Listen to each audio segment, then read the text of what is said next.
Hello friends, आप Mukesh Goyal. I hope कि आप बहुत अच्छे हैं।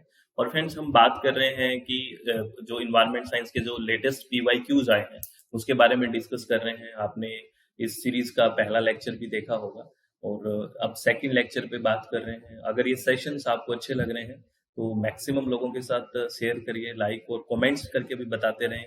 और क्वेश्चंस करते समय एक बार रोकें अपने आप को, फिर आंसर करें, फिर आंसर को सुने। इस तरह से ही बात करें। नहीं तो अगर आप है ना क्वेश्चंस बस सुनते जाओगे, आंसर सुनते जाओगे तो खुद का एनालिसिस मेरे हिसाब से नहीं हो पाएगा।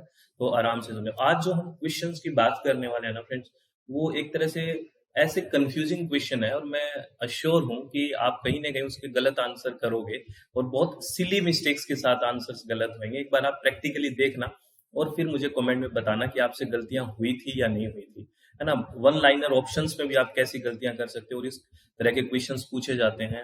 साइंटिस्ट बी के एग्जाम में ऐसे क्वेश्चंस अभी पूछे गए जो मैं अभी बात कर रहा हूँ, साइंटिस्ट बी जो इन्वायरमेंट से रिलेटेड, उसमें ये क्वेश्चंस पूछे गए। देखना, उन क्वेश्चंस के बारे में मैं थोड़ी बात करता हूँ, आराम से समझना कि कहाँ से हमसे मिस्टेक्स करवाई जाती है। ठीक है, चलो। और इससे पहले कि हम क्वेश्चंस के बारे में डिस्कस करें, आपको पता है हमारी ऐप है दैट इज SWMG। ठीक है, और वेबसाइट है www.swmg.in। इस पे हम कंप्लीट पेपर 1 पढ़ते हैं। अभी लाइव सेशन स्टार्ट हो चुके हैं। Paper 2 environmental science live session start हो चुके हैं और JKPSC के लिए भी क्लासेस चल रही है। अगर आप विलिंग हैं तो हमारी वेबसाइट या ऐप पे जाके ज्वाइन कर सकते हैं और इनका लिंक आपको डिस्क्रिप्शन बॉक्स में मिल जाएगा। ठीक है, चलिए अब हम डिस्कस करते हैं। पहला क्वेश्चन देखिए आपकी स्क्रीन पे और मैं बताऊंगा, देखना कहाँ कंफ्यूज हो गया। क्वेश्चन क्या है? What is the most abundant green house gas in the atmosphere? बिल्कुल सिंपल लग रहा है पढ़ने से। क्वेश्चन कह रहा है कि what is the most abundant green house gas in the atmosphere. Atmosphere में सबसे ज्यादा पाई जाने वाली ग्रीन हाउस गैस कौन सी है? आप जैसे ही क्वेश्चंस देखोगे तो आपको एक नाम दिमाग में आएगा और वो नाम है नहीं। इसका राइट आंसर सी है, वाटर वेपर। ठीक है, आपको दिमाग में मुझे लगता है जो कंफ्यूजन में आया होगा वो आया होगा कार्बन डाइऑक्साइड। 100% आपके दिमाग में, मोस्ट ऑफ द स्टूडेंट्स के दिमाग में कार्बन डाइऑक्साइड आया होगा, है ना। आया है कि नहीं बताओ भी? कार्बन डाइऑक्साइड आया होगा। बेसिकली यहाँ पे मोस्ट अबंडेंट पूछा है, कोई ये नहीं पूछा कि ग्लोबल वार्मिंग के अंदर सबसे ज्यादा कंट्रीब्यूशन किसका है। अगर कंट्रीब्यूशन पूछते तो कार्बन डाइऑक्साइड का होता। आपको मोस्ट अबंडेंट सबसे ज्यादा, क्योंकि सबसे ज्यादा क्या है, वाटर वेपर बहुत ज्यादा है एटमोस्फेयर में। लेकिन और आपको ये भी पता है कि वाटर वेपर है वो ग्रीन हाउस गैस है। ठीक है, तो प्लीज ध्यान रखना, ये इसका आंसर वाटर वेपर है। और हम मैक्सिमम लोग गलती करके आते हैं कार्बन डाइऑक्साइड में, और ये साइंटिस्ट बी में क्वेश्चन पूछा गया था एग्जाम में। तो राइट आंसर क्या है? Water vapour. ठीक है, ये ध्यान रखना। चलो, ये कंफ्यूजिंग क्वेश्चन का हो गया हमारा दूर कंफ्यूजन। आगे बात करते हैं। और बेसिकली हम क्वेश्चन पढ़ने में थोड़ा सा टाइम लगाएं। हम ऑप्शन पढ़ने में ज्यादा टाइम लगाते हैं, क्वेश्चन को समझें कि क्या कहना चाह रहा है, क्या पूछना चाह रहा है। अब यहाँ पे भी कई स्टूडेंट्स ने गलतियां कर रखी है जो पेपर दे के आए, मैंने देखा। इस क्वेश्चन में लिखा है कि noise pollution has been inserted as pollution in the air act in, है ना। आपको ये पूछा है कि जो नॉइज पोल्यूशन है वो पोल्यूशन एयर एक्ट है उस पर कब शामिल किया गया पोल्यूशन को, नॉइज पोल्यूशन को बेसिकली। तो ये स्टूडेंट जो गलती करते हैं वो 1981 वाली गलती करते हैं, लेकिन नहीं, इसका आंसर होगा 1987, है ना। 1987, क्योंकि 1981 का अंदर तो एयर एक्ट की बात हुई थी, उसमें अमेंडमेंट हुआ 1987 में। उस टाइम नॉइज पोल्यूशन को उस एयर एक्ट में शामिल किया गया था। तो आपसे क्वेश्चन यही पूछा है कि noise pollution has been inserted as pollution in the air act in 1987। ये ध्यान रखना प्लीज, है ना, यहाँ गलती हो सकती है। तो इसमें मैंने लिख भी दिया है, the air prevention and control pollution act was enacted in 1981, ठीक है, but it was amended in 1987 to include noise as a form of air pollution, ठीक है। और डायरेक्ट आपसे ये भी पूछा जा सकता है कि नॉइज पोल्यूशन को किस पे इंक्लूड किया गया है? एयर पोल्यूशन में। कब? 1987 में। तो ये ध्यान रखना है, ठीक है, इंपॉर्टेंट क्वेश्चन है। और यहाँ पे भी आप कहाँ गलती करोगे, आप रोक के आंसर देना, फिर मैं आपको आंसर दूंगा, देखना आप गलती करोगे। क्वेश्चन है, which of the following type of electricity generation produces the least amount of greenhouse gases emission from cradle to grave.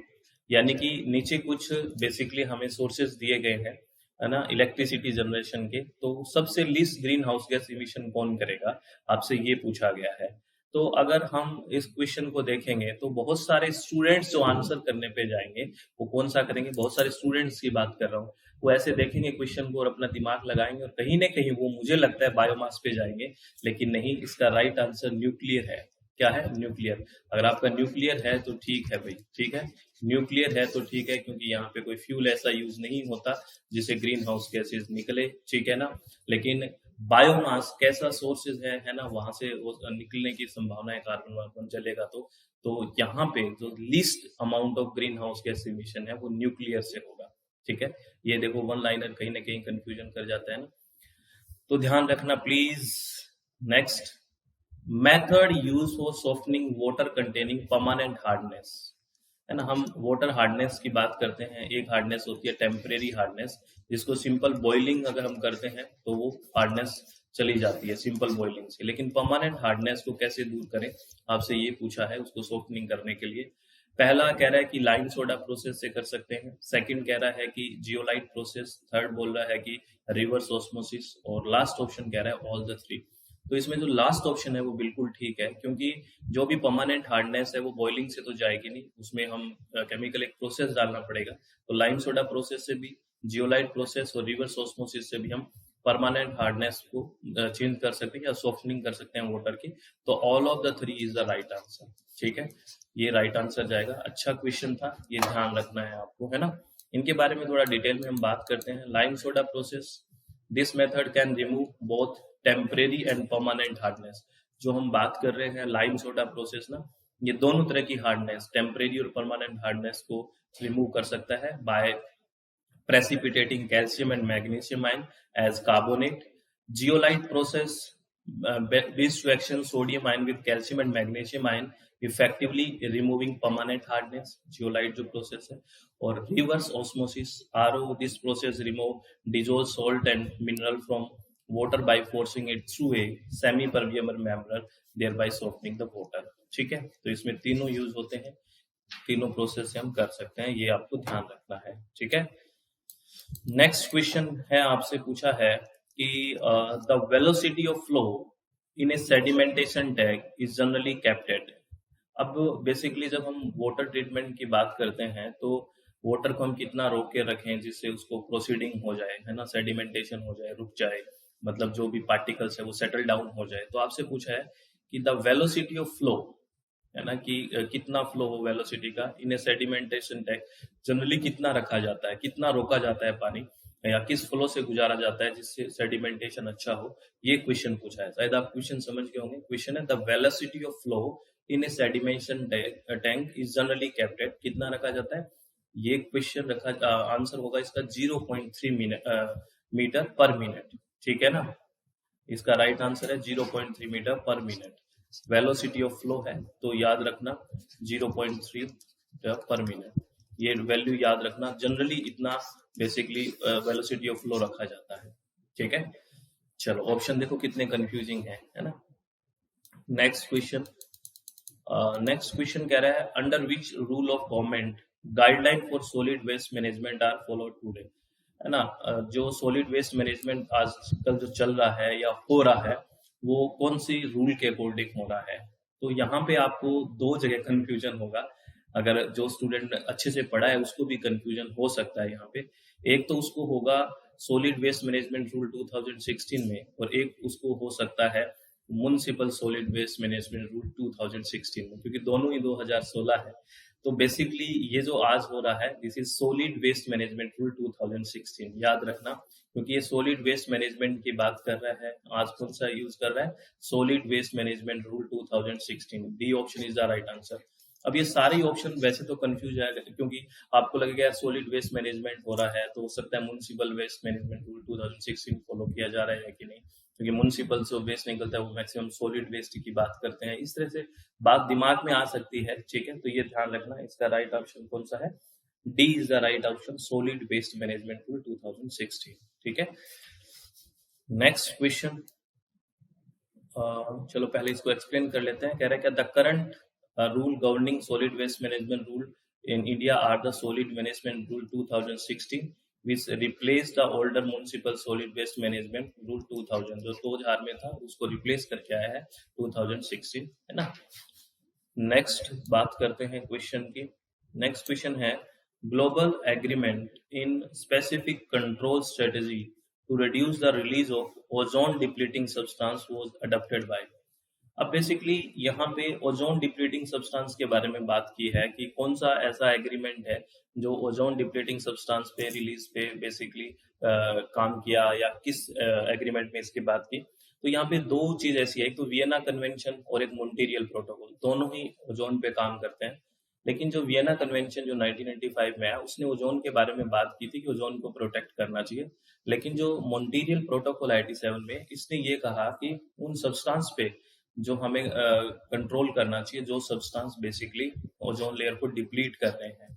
जैसे इन्होंने कहा कि CFC है, जो क्लोरोफ्लोरोकार्बन्स है, इनको फेज आउट करके इनको रिप्लेस करना चाहिए HFC से, हाइड्रोफ्लोरोकार्बन से, या SCFC से इनको बेसिकली रिप्लेस करना चाहिए, ठीक है। लेकिन बाद में पता चला, आपको पता है, बाद में किगाली एग्रीमेंट भी आया, है ना, किगाली एग्रीमेंट। और किगाली एग्रीमेंट में बेसिकली क्या किया गया कि जो मॉन्ट्रियल प्रोटोकॉल है उसमें भी अमेंडमेंट किया गया। कहा गया कि जो मॉन्ट्रियल प्रोटोकॉल में बोला गया है कि HFC को यूज करो, वो भी यूज ना करो, क्योंकि ये एक ग्रीन हाउस गैस है ना, ये ग्रीन हाउस गैस है। हालांकि इससे ओजोन पे कोई फर्क नहीं पड़ता, लेकिन ग्रीन हाउस गैस तो है। तो ये तीनों, वियना कन्वेंशन, मॉन्ट्रियल प्रोटोकॉल और किगाली एग्रीमेंट, कहीं ना कहीं ओजोन से जुड़े हुए हैं, ये ध्यान रखना है। इस क्वेश्चन का आंसर मॉन्ट्रियल प्रोटोकॉल है, ठीक है, जब वो सब्सटेंस की बात करता है तो, है। चलो भाई आगे बात करते हैं। नेक्स्ट क्वेश्चन कह रहा है, दो स्टेटमेंट है। पहला स्टेटमेंट कह रहा है processing of hazardous waste is done for purpose of recovering useful material and preparing the waste for disposal। क्या कह रहा है? Processing of hazardous waste is done for purpose of recovering useful material and preparing the waste for disposal। ठीक बात है। hazardous waste की जो processing करते हैं उसका पर्पज क्या होता है कि जो यूजफुल मटेरियल है उसको हम क्या करें, रिकवर करें, और वेस्ट को डिस्पोजल के लिए प्रिपेयर करें, इसीलिए करता है। ये तो स्टेटमेंट ठीक है। सेकंड कह रहा है processing can only be accomplished on site and not be done off site. ये गलत है। ऑन साइट भी कर सकते हो और ऑफ साइट भी कर सकते हो, जरूरी कहीं और ले जाके भी कर सकते हो ना, ऑफ साइट भी कर सकते हो। तो ये कह रहे हैं not be done off site, तो ये गलत हो गया। तो इसमें पहला स्टेटमेंट करेक्ट है, only statement first is correct. तो राइट ऑप्शन कौन सा हो गया? First is the right option. तो ये जो हमने बातें की है, जो कुछ क्वेश्चंस की, आपको कैसी लगी? आपको अच्छा लग रहा है? ये वन लाइनर कंफ्यूजन, 1 2 3 क्वेश्चन तो क्लियर हुए होंगे यहाँ से। ऐसे हम सीरीज लेते आते रहेंगे। अगर आपको अच्छी लगती है तो मैक्सिमम लोगों के साथ शेयर करें, ठीक है ना। और उससे हमें भी एक कॉन्फिडेंस और ये मिलता है कि आप इस चीज को लाइक कर रहे हैं, ठीक है, और आपके लिए फायदेमंद है। तो मैक्सिमम लोगों के साथ शेयर करते रहें, लाइक सब्सक्राइब करते रहें, अच्छा रहेगा, हमें भी कॉन्फिडेंस मिलेगा। तो अब मैं आपको बता देता हूँ, अपनी वेबसाइट है, दैट इज www.swmg.in, या फिर प्ले स्टोर में मोबाइल ऐप है SWMG। इसमें हम कंप्लीट इन्वायरमेंट साइंस पढ़ते हैं। लाइव सेशन स्टार्ट हो चुके हैं, और इसका कॉम्बो पैकेज पेपर 1 के साथ पेपर 2 भी आप ज्वाइन कर सकते हैं यूजीसी नेट के लिए। जेकेपीएससी का भी बैच चल रहा है, अगर आप विलिंग है तो आप ज्वाइन कर सकते हो। तो अपने चित्त को शांत रखें, आप खुश रहें, किसी भी तरह की टेंशन ना रखें, और बहुत आराम से चीजों को पढ़ने की कोशिश करें, और शॉर्ट नोट्स बनाते रहें, ठीक है ना, तभी बात बनेगी। कीवर्ड्स को लिखते रहें। बहुत बहुत धन्यवाद। Thank you. Thanks a lot friends.